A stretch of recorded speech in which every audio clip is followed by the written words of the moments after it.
There was a time in America when parents let children roam for hours without supervision, when babies rode in cars with no seat belts, and when playgrounds looked more like construction sites than places for fun. Back then, danger didn't feel unusual. It was simply part of growing up. Kids climbed higher, rode faster, worked harder, and took risks that would horrify modern parents.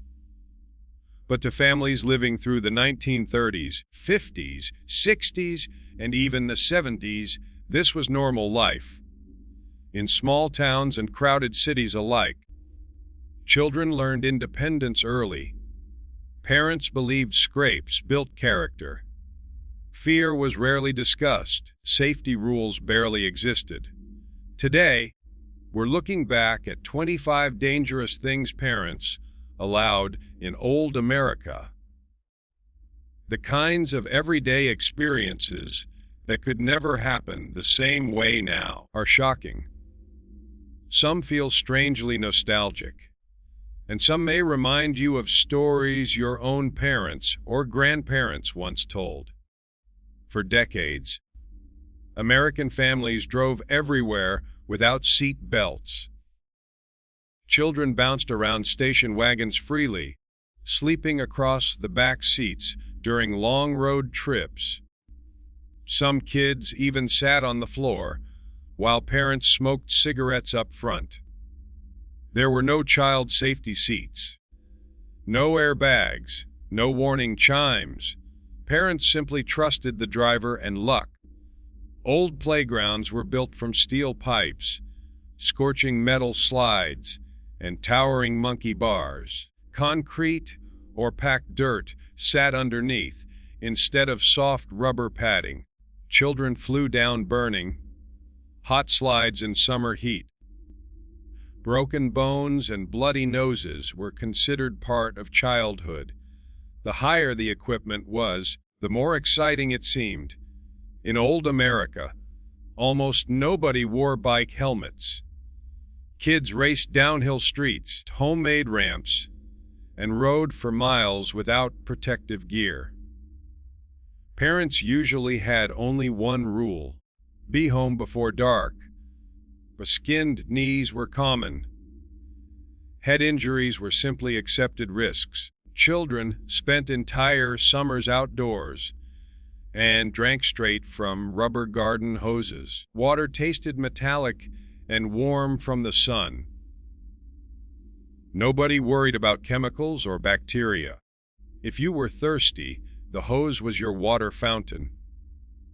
To many Americans, that strange rubber taste still feels like childhood itself. Parents often left children sitting alone in parked cars while shopping or running errands. Windows stayed cracked open while kids entertained themselves for long stretches. Happened constantly during the 1950s and 60s.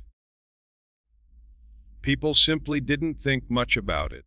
The world felt safer then, or at least people believed it did. Cigarette smoke filled homes, restaurants, planes, hospitals, and even schools. Parents smoked while holding infants or driving with windows closed. Doctors appeared in cigarette advertisements. Some brands were even promoted as healthy. Children grew up surrounded by second-hand smoke every single day. By age 7 or 8, many children wandered entire neighborhoods unsupervised. Kids explored woods, train tracks, rivers, and abandoned buildings for hours. Parents rarely knew exactly where they were.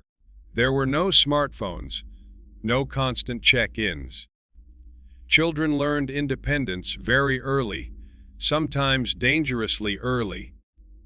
One of the most iconic sights in old America was children riding freely in the back of pickup trucks. Hair blowing in the wind, legs hanging over the edge, everyone laughing down dusty roads. No restraints, no railings, no concern.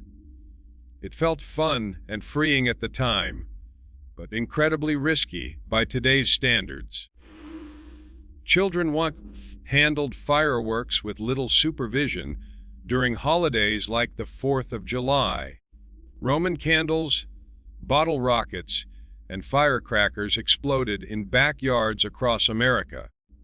Burn injuries were extremely common, but many parents treated fireworks accidents as unavoidable traditions. The louder and more dangerous they were, the more exciting they seemed. Lawn darts looked innocent enough. Giant metal, tip darts tossed across yards during family gatherings, but they were heavy, sharp, and capable of causing deadly injuries. Children played with them for years before they were eventually banned. Back then, they were simply another backyard game. Babies once rode in parents' laps during long drives. Toddlers stood between the front seats while cars sped down highways. Some child seats were little more than metal frames hooked over the seat. Modern crash protection barely existed. Families simply accepted the risks because there were few alternatives. Neighborhood kids often swam alone in rivers, ponds, lakes, and quarries. Parents rarely supervised every moment. Children taught each other how to swim. Some used old inner tubes or homemade rafts. Many dangerous swimming spots became legendary local hangouts for generations of kids. Teenagers once hitchhiked regularly across towns and even across states. Thumbs extended beside highways became a common American image during the 60s and 70s. People trusted strangers far more than they do today. What now seems terrifying once felt adventurous and normal. Train tracks attracted children like magnets. Kids balanced on rails, placed pennies on tracks, and raced alongside moving trains. Parents often warned children to be careful, but still allowed them to play nearby. For many boys especially, trains represented freedom and excitement. Farm children operated tractors and heavy machinery at surprisingly young ages. Teenagers worked in factories, gas stations, and construction jobs with minimal safety protections. Cuts, burns, and injuries were common. In old America, work was considered part of growing up. Built homemade carts from scrap wood, wagon wheels, and old lawnmower parts. Most had no brakes at all. Kids raced downhill streets at dangerous speeds. Parents often watched proudly from porches instead of stopping them. Ingenuity mattered more than safety. Young boys commonly received BB guns as gifts. They practiced shooting cans, birds, or targets in empty fields. Many children wandered outdoors carrying pellet rifles without alarming neighbors. Parents believed learning gun responsibility early was simply part of American life. Children competed to climb higher than anyone else. Falling from massive trees caused countless broken arms and concussions. Parents usually encouraged bravery instead of caution. The tallest branch felt like victory. Traveling carnivals appeared in towns every summer, with rides assembled in parking lots overnight. Safety inspections were often minimal compared to today. Children rode spinning metal machines that rattled violently during operation. Yet those carnivals became treasured memories for millions of Americans. Mid-century chemistry kits contained surprisingly dangerous substances. Children mixed chemicals at kitchen tables while pretending to be scientists. Some sets even included mildly radioactive materials decades ago. Parents viewed these kits as educational, not hazardous. Children walked to school alone through crowded city streets, beginning at very young ages. Crossing guards existed in some places, but many children navigated traffic entirely on their own. Parents expected kids to figure things out independently. Responsibility came early in old America. During winter, children skated on frozen ponds and lakes without modern safety checks. Sometimes the ice cracked unexpectedly beneath them. Entire neighborhoods gathered outdoors despite the danger. Cold winters created memories people never forgot. Old toy guns often looked nearly identical to real firearms. Children ran through neighborhoods playing cowboys, cops, and soldiers. Bright orange safety tips didn't exist yet. To kids growing up then, these toys felt completely ordinary. 3 or 4 children sometimes rode a single bicycle together down steep roads. One pedaled while others balanced on handlebars or rear pegs. Crashes happened constantly.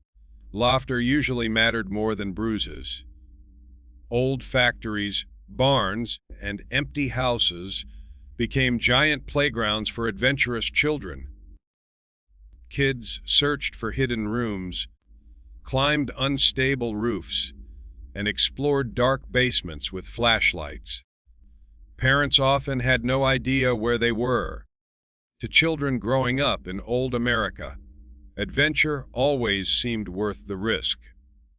Looking back now, it's hard to believe how much danger children once faced in everyday American life. But for millions of families, this was simply normal. Children were expected to be tougher, braver, and more independent. The world felt less controlled, less supervised, and sometimes far more dangerous. Yet many Americans remember those years with deep nostalgia, because life was safer, but because it felt freer. The scars, scraped knees, broken rules, and endless outdoor adventures became part of growing up.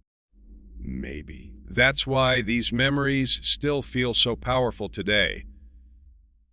Because old America wasn't perfect, but it was real.